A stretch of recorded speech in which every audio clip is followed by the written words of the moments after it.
ঢাকাসহ দেশের সব নগরীর প্রতিটি ওয়ার্ডের জন্য ভূমিকম্প কন্টিনজেন্সি প্ল্যান প্রণয়ন ও বাস্তবায়নের উদ্যোগ গ্রহণের দাবি জানিয়েছে বাংলাদেশ পরিবেশ আন্দোলন বাপা।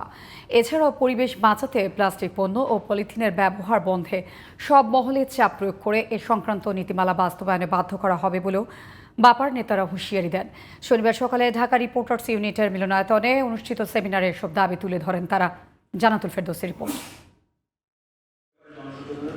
শনিবার সকালে প্লাস্টিক পলিথিন দূষণ প্রতিরোধ ও বর্জ্য ব্যবস্থাপনা ও ভূমিকম্প সুরক্ষা প্রস্তুতি বিষয়ক সেমিনার করে বাংলাদেশ পরিবেশ আন্দোলন বাপা।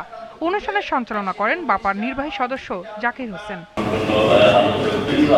শুরুতেই পরিবেশ দূষণ প্রতিরোধে নানা পদক্ষেপ, ভূমিকম্পজনিত ক্ষয়ক্ষতির পরিমাণ কমাতে মহল্লা ভিত্তিক পরিকল্পনা, দুর্যোগ ব্যবস্থাপনায় জিওগ্রাফিক্যাল ইনফরমেশন সিস্টেম প্রযুক্তির ব্যবহার নিশ্চিতকরণ সহ ১৩টি দাবি তুলে ধরেন পরিকল্পনাবিদ তৌফিকুল ইসলাম। ইমারত নির্মাণ বিধিমালা অনুযায়ী বিল্ডিংগুলো যেন গড়ে ওঠে এ ব্যাপারে আশু উদ্যোগ গ্রহণ করতে হবে।